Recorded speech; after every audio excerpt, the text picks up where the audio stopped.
Hola navegantes, yo soy Maggie y les doy la bienvenida al viaje por el mes de agosto.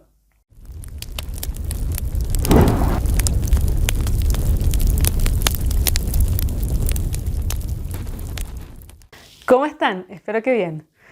Bueno, de a poco vamos llegando a poder volver a estar más o menos al día con el tema de los wrap-up. Que todavía estoy desfasada. Esto lo estoy grabando en octubre y es el de agosto.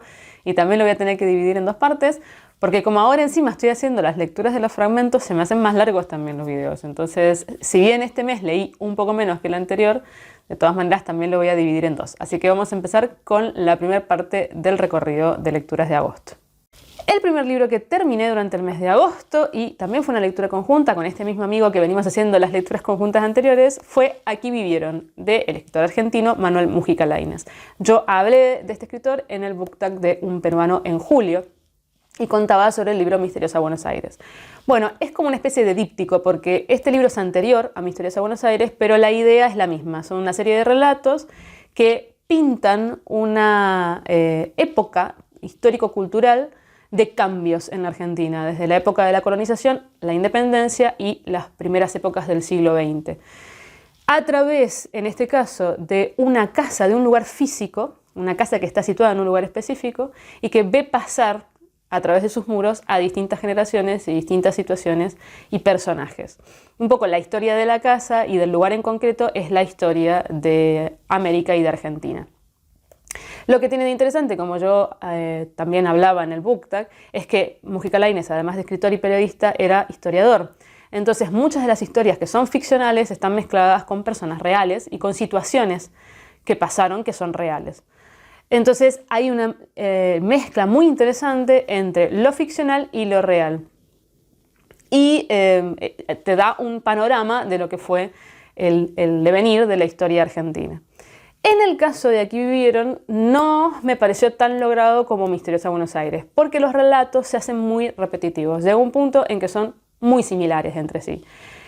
Porque la línea argumental más o menos es similar, porque el desarrollo que hace y el tipo de finales siempre es más o menos parecido. Los personajes son muy estereotipados, tanto los varones como las mujeres, y siempre tienen el mismo tipo de situaciones, les pasan las mismas cosas, todo gira un poco alrededor de lo mismo. Entonces llega un punto en que ya nada es innovador, o sea, uno ya más o menos sabe para dónde va a ir a parar la historia y en general siempre es predecible, ¿no? O sea, terminas en las primeras páginas, digamos, sabiendo hacia dónde va a decantar o a derivar, y bueno, y eso hace que se haga un poco denso, un poco aburrido. Son relatos que están muy bien escritos, eso no hay ninguna duda, son interesantes, pero que el conjunto de los relatos finalmente termina siendo pesado o siempre igual. Hay alguno que hacia el final cambia un poco, gira un poco o pierde esa idea de linealidad en lo que estamos leyendo, pero no llega a ser lo suficientemente interesante como para que la sensación que viene manteniendo de todo es exactamente lo mismo, se cambie. Y además desentonan tanto que al final ni siquiera es que uno le parece que son interesantes, sino como que no tienen nada que ver, o sea que están puestos un poco con plasticola. A ver, no estoy diciendo que sea un mal libro, porque no lo es. Lo que digo es que comparado con Misteriosa Buenos Aires es muchísimo mejor. Es más redondo, está más acabado, las historias son más contrastantes, hay cosas diferentes. O sea, uno puede encontrarse relatos distintos entre sí y hacen que sea un poco más orgánico lo que está leyendo. Así que bueno, un poco decepcionante porque Misteriosa Buenos Aires me gustó mucho, pero bueno, no deja de ser interesante. Tampoco yo aconsejaría que lo leyeran con espacio entre los relatos porque hay un hilo conductor y sobre todo, más allá de la casa, hay familias que después van heredando la casa y están relacionadas entre sí, entonces las historias también se relacionan y si uno los lee con mucha separación, se olvida. Así que, bueno, hagan la experiencia, es lo único que les puedo aconsejar. El siguiente libro que terminé fue Rescate en Madagascar, del escritor británico Gerald Darrell. Bueno, estos son de los libros que yo no he leído de Darrell. Darrell tiene mucha producción de no ficción, que ya lo he hablado muchas veces, son las historias biográficas de él, que tienen que ver con la búsqueda de animales en distintos lugares del mundo, para las reservas, no solo para sus reservas, sino otros zoológicos que quieren apostar porque esos animales no desaparezcan o por mantenerlos de la mejor manera posible. En este caso, él va a Madagascar a buscar lémures y ayeayes. Me acordé, pensé que iba a tener que leerlo, pero no. Que son dos animales que están en peligro de extinción. En este caso, este libro es lo último que él escribió y se nota. Se nota porque es un libro que, si bien tiene su toque de humor y de cinismo muy característicos de Darrell, ya no es tan luminoso como otros libros anteriores. Yo tenía el recuerdo de, porque hace bastante que no me encuentro nuevamente con el autor, yo tenía el recuerdo de que eran libros sumamente agradables de leer, que uno se reía todo el tiempo, que siempre eran esperanzadores, que tenía una mirada muy positiva sobre las cosas. Y claro, yo no sé si es que esa mirada, la mirada mía de pequeña, o que realmente en este libro se nota que él ya está grande. O sea, él es una persona de 60 y pico de años, que ha visto mucho y que se da cuenta que hay cosas que, por más de que él haya querido cambiarlas, no puede. Y entonces está un poco desesperanzado con respecto a la situación ecológica del mundo y a la actitud que tiene el hombre frente a la ecología. Entonces, bueno, no es un libro tan risueño. Si bien está, como siempre, muy bien escrito, es muy ameno, se lee muy rápido, las aventuras que vive realmente son muy, muy increíbles y es muy agradable de leer. Al mismo tiempo también hay una gran crítica a qué es lo que estamos haciendo los seres humanos con nuestra naturaleza y con nuestro entorno. Y hay como ya una llamada un poco desesperada a que realmente participemos y seamos artífices de un mundo distinto. Esto es muy interesante porque yo recordaba que más que nada se hablaba sobre animales, pero en este caso no habla sobre animales nada más, sino que también sobre antropología y sobre la historia de Madagascar y sobre las costumbres, la cultura. Es casi como un antropólogo que te está narrando lo que observa. Esto creo que es de la década del 80, si mal no recuerdo. Bueno, si estoy equivocándome, puedo poner ahí el dato mientras hablo. Así que imagínense, si ya decía todo lo que decía en esa época, lo que debe ser el día de hoy. Porque además las cosas en las que él trata de que nosotros pongamos el foco, despertemos, no creo que haya modificado para bien, porque tiene que ver justamente con el abuso de las tierras para generar ciertos productos, el abuso del capitalismo, bueno, lo que ya sabemos que sucede. Además, algo muy movilizante, por lo menos para mí, es que durante la estancia de Gerald Darrell en Madagascar, hacia el final, cuando ya está por volver a Inglaterra, se entera a través de un telegrama que ha muerto su hermano, Lawrence Darrell, el que es también escritor y del que también hablé con su cuarteto de Alejandría. Así que a mí me quedé también muy impactada por la situación, que obviamente que afecta mucho al autor. Y además después de enterarme que esto fue lo último que escribió, porque poco después de esta publicación él también muere. Así que bueno, es un libro que tiene un peso distinto a los otros que escribía cuando tenía 30 años. Bueno, el siguiente libro que terminamos, mejor dicho, durante el mes de agosto, fue una lectura conjunta con Euge y Pau, que no sé si el especial que vamos a hacer sobre este libro va a aparecer en el canal antes que este wrap-up, o va a ser al revés. Pero vamos a hacer un especial y una reseña conjunta de Crimen y Castigo, del escritor ruso Fyodor Dostoyevsky. Como vamos a hacer una reseña que además va a ser un especial, no es una reseña, sino que realmente es una conversación entre las tres en donde charlamos sobre qué nos pareció el libro. Tenemos opiniones incluso a veces encontradas y vamos a hacer debate y qué sentimos cuando lo leímos y qué pensamos sobre ciertas cosas, y que va a ser muy interesante. No voy a hablar de absolutamente nada, ni de qué me pareció, ni qué sentí, ni nada, sino que espero que o lo hayan visto o lo vean próximamente, dependiendo de cuándo lo podamos grabar. Así que este queda en la incógnita. El siguiente libro que terminé durante agosto fue Entre visillos, de la escritora española Carmen Martín Gaite. Primer libro que leo de la autora. Bueno, me pareció espectacular, realmente. Es un libro que aparenta sencillez y simpleza y en realidad tiene una profundidad impresionante. A través de una escritura que es costumbrista y en la que parecería que no sucede nada, en realidad hay un retrato muy bien acabado de la sociedad española de la década del 50. Y lo que tiene de interesante es que lo sitúa en un pueblo X. Nunca te dice en qué lugar de España está situado, porque es un poco universal, ¿no? Para ella, ese lugar podría ser cualquiera de España. Y te cuenta la historia de un grupo de personas, habitantes de este pueblo y sus vidas, que aparentemente son muy intrascendentes, de una mediocridad horrible, realmente. Te da una sensación cuando uno lo lee de que no hay miras a futuro, no hay esperanza, sobre todo para las mujeres, que es en donde ella realmente se centra, porque realmente no hay una idea de control de la propia vida. Las mujeres están destinadas a casarse y casarse bien, y eso es lo único a lo que pueden aspirar, y para todo lo demás deben pedir permiso de alguna figura masculina, sea el padre, el hermano, el marido, etc. Hasta para, por ejemplo, realizar estudios. Si quieren terminar la secundaria y seguir estudiando, necesitan el permiso del padre. Si se quieren casar, por supuesto que necesitan el permiso del padre.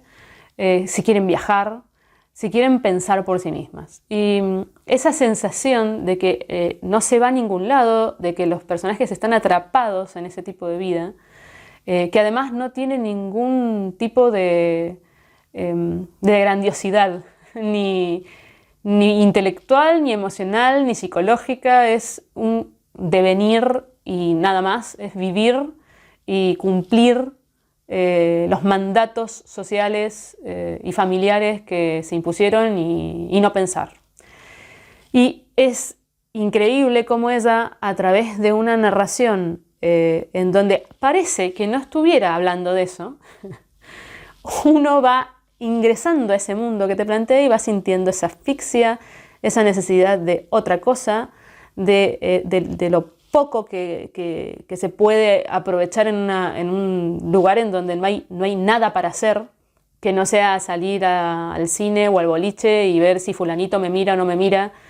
Y es muy interesante porque no te das cuenta de todo lo que Martín Gaite te quiere contar hasta que no terminas el libro. O sea, cuando terminas, que además es un final para mí muy poderoso, que tiene una gran carga de angustia y de desesperanza y de sensación de vacío, te das cuenta lo que hizo ella a través de esa narración.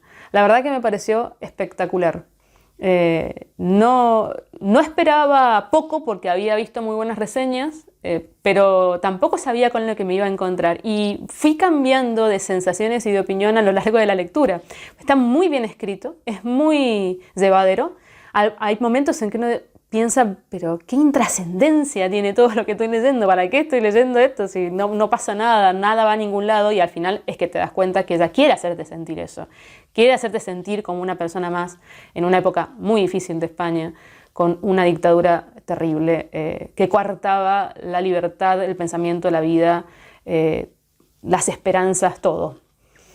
Con además, una religión muy marcada también, que también impedía que las personas pudieran pensar por sí mismas. Bueno, esa sensación como de asfixia, como de yo no estoy atrapada en una camisa de fuerza, está espectacularmente lograda. Así que bueno, por supuesto que recomiendo muchísimo que se lea esta obra, y me parece que además es trasladable a cualquier situación de opresión y dictadura que haya vivido cualquier país. El último libro que traigo en nuestra primera parte, que terminé durante agosto, fue Ejercicios de estilo, del escritor francés Raymond Queneau. Bueno, a este libro llegué de una forma muy extraña porque es uno de los favoritos de Ter. Yo no sé si ustedes conocen el canal de Ter, si no, bueno, lo voy a dejar ahí en la cajita de descripción. No tiene nada que ver con libros, pero bueno, ella es arquitecta y hace un canal que es una cosa muy extraña. Es ella. Es una especie de es difusión, pero al mismo tiempo, bueno, tiene una cantidad de surrealismo muy interesante. Ter es para mí una genia. Y tiene un especial en donde habla de los libros que más le han gustado en su vida, y este era uno. Y Cuando dijo que era un libro que era muy extraño y que no se lo podía catalogar en nada y que realmente era una experiencia la lectura, yo dije, bueno, este es uno de los míos, es un peculiar, así que, bueno, me interesó ver de qué se trataba. Hice la experiencia y realmente coincidió con lo que dice Ter, es un libro que no se puede definir, parte de una premisa muy extraña que es una historia que es muy cortita, que apenas dura un párrafo, que no tiene ninguna importancia, es como una fotografía de una situación en un momento específico, que después él vuelve a contar esa historia de todas las maneras y en todos los estilos de escritura posibles. Es un juego, en realidad, el libro. Es un juego literario. Y es hilarante, realmente es muy gracioso. Hay algunos relatos, creo que son 99 formas, sí, creo que no me equivoco, son 99 formas de relatar la misma historia. Y hay algunos que, bueno, algunos son geniales, hay algunos que realmente son muy inteligentes, hay algunos que tienen mucha picardía, son muy humorísticos en general, y algunos que directamente no tienen ningún sentido. O sea, es el sentido de relatarlo de una forma extraña, pero nada más, que incluso se pueden hasta pasar porque tampoco tienen un sentido literario en sí mismos. Es muy difícil de describir de qué se trata si uno no hace la experiencia. Por eso me parece que está muy bien esto de decir que el libro es una experiencia. Pero que lo pasé muy bien, que lo disfruté, que me reí, que lo leí muy rápido porque además son historias muy cortitas y que me parece que es algo totalmente diferente a cualquier otra cosa que podamos leer. Eso es totalmente cierto, además me gustó mucho y me pareció muy ingenioso. Se nota que el escritor sabe muchísimo de estilos narrativos y también de cultura, y entonces es muy interesante ver cómo, hasta dónde llega la imaginación de esta persona para poder volverte a narrar una misma historia y que no se te haga tedioso, ni aburrido, ni repetitivo. Fíjense lo paradójico que suena esto, porque estamos hablando de que siempre te cuenta lo mismo, pero relatado de maneras diferentes y no se hace repetitivo. Así que realmente es un juego de ingenio maravilloso. Bien, ahora vienen los fragmentos de lo que más me gustó. Voy a empezar con Rescate en Madagascar de Gerald Darrell. Se me acercó por entre las ramas en medio de la oscuridad, con sus relampagueantes ojos redondos e hipnóticos, las orejas como cucharas girando cada una por su lado como platos de radar, temblorosos los bigotes blancos que se movían como antenas apoyando delicadamente en su avance por aquellas sus manos negras de dedos delgados y atenuados, el tercero en apariencia prodigiosamente alargado, como un pianista que tocara un complicado estudio de Chopin. Parecía el gato negro de una bruja de Walt Disney, con un poco de té por añadidura. Daba la sensación de que si alguna vez llegara de Marte un platillo volante, eso es lo que se esperaría ver salir de él. Bien, seguimos con Entrevisillos, de Carmen Martín Gaite. Ayer vino Gertrude. No la veía desde antes del verano. Salimos a dar un paseo. Me dijo que no creyera que porque ahora está tan contenta ya no se acuerda de mí, que estaba deseando poder tener un día para contarme cosas. Fuimos por la chopera del río, paralela a la carretera de Madrid. Yo me acordaba del verano pasado, cuando veníamos a buscar bichos para la colección con nuestros frasquitos de boca ancha, llenos de serrín empapado de gasolina. Dice que ella este curso por fin no se matricula, porque a Ángel no le gusta el ambiente del instituto. Yo le pregunté que por qué. Y es que ella, por lo visto, le ha contado lo de Fonsi, aquella chica de quinto que tuvo un hijo el año pasado. En nuestras casas no lo habíamos dicho. No sé por qué se lo ha tenido que contar a él. Me enseñó una polvera que le ha regalado, pequeñita, de oro. Fíjate qué ilusión. ¿Sabes lo que me dijo al dármela? Que la tenía guardada su madre para cuando tuviera la primera novia formal. Ya ves tú, ya le he hablado de mí a su madre. Que si no me parecía maravilloso. Me obligaba a mirarla, cogiéndome del brazo con sus gestos impulsivos. Se había pintado un poco los ojos y a mí me parecía que se iba a avergonzar de que se lo notase. Luego me contó que se pone de largo dentro de pocos días en una fiesta que dan en el aeropuerto, que ella ya sabe cómo lo van a adornar todo porque Ángel es capitán de aviación y uno de los que lo organizan, que han estado juntos comprando bebidas, farolillos y colgantes de colores. Me explicó con muchos detalles cómo es su traje de noche. Se soltaba de mí entre las explicaciones y daba vueltas a vals por la orilla, sorteando los árboles y echando la cabeza para atrás. Se paró en un tronco y me fue haciendo con el dedo una especie de plano de la entrada al aeropuerto y de los hangares donde van a dar la fiesta. Quería que me lo imaginara, exactamente, para que le diera alguna idea original de cómo lo adornaría yo. Por si le sirve a Ángel lo que yo diga. No comprendía que no hubiera convencido a mis hermanas para ir yo también, tan fantástico como será. No le quise contar que he tenido que insistir para convencerlas precisamente de lo contrario. Le dije solo que soy pequeña todavía. Quería que hablara ella y me dejara a mí. Tú me llevas 2 meses, Natalia. Es que ya no te acuerdas, dijo, y se reía. ¿Tan mayor te parezco ahora? Estábamos en el sitio de las barcas y hacía una tarde muy buena. Yo quise que remáramos un poco, pero Gertrude tenía prisa por volver a las 7 y además no quería arrugarse el vestido de organza amarilla. Yo me senté en la hierba contra el tronco de un árbol y ella se quedó de pie. Se agachaba a recoger piedras planas y las echaba al río. Brincaban 2 o 3 veces antes de hundirse. Parecían ranitas y a mí me gustaba mirar los círculos que dejaban en el agua. Me dijo que por qué estaba tan callada, que le contase alguna cosa, pero yo no sabía qué contar. Ahora voy a pasar al último, que es ejercicios de estilo. Acá hago una aclaración porque es muy difícil leer un párrafo de este libro. Lo que voy a hacer es leer la historia inicial, con la que se inspira para hacer las 99 reversiones, y después voy a elegir una. No va a ser la que siga, sino alguna que a mí me parezca significativa como para que ustedes entiendan cómo es esto de las reversiones. Empezamos con la historia original. En el S, a 1 hora de tráfico, un tipo de unos 26 años, sombrero de fieltro con cordón en lugar de cinta, cuello muy largo como si se lo hubiesen estirado. La gente baja. El tipo en cuestión se enfada con un vecino. Le reprocha que lo empuje cada vez que pasa alguien. Tono llorón, que se las da de duro. Al ver un sitio libre se precipita sobre él. 2 horas más tarde lo encuentro en la plaza de Roma, delante de la estación de San Lazar. Está con un compañero que le dice: «Deberías hacerte poner un botón más en el abrigo». Le indica dónde, en el escote. ¿Y por qué? Y ahora pasamos a una reescritura. Metafóricamente. En el centro del día, tirado en el montón de sardinas viajeras de un coleóptero de abdomen blancuzco, un pollo de largo cuello desplumado arengó de pronto a una, tranquila, de entre ellas, y su lenguaje se desplegó por los aires, húmedo de protesta. Después, atraído por un vacío, el pajarito se precipitó sobre él. En un triste desierto urbano, volví a verlo el mismo día, mientras se dejaba poner las peras a cuarto a causa de un botón cualquiera. Bueno, como verán, se van a enfrentar a esto, a una manera de narrar y de contar la historia muy diferentes entre sí además, que a cada una más original. Bueno, y acá terminamos la primera parte por el mes de agosto. Espero que les haya gustado. Si conocen alguno de estos libros, por favor, obviamente díganme. Me imagino que va a haber ahí comentarios sobre Entrevisillos, porque es un libro que ha sido bastante comentado.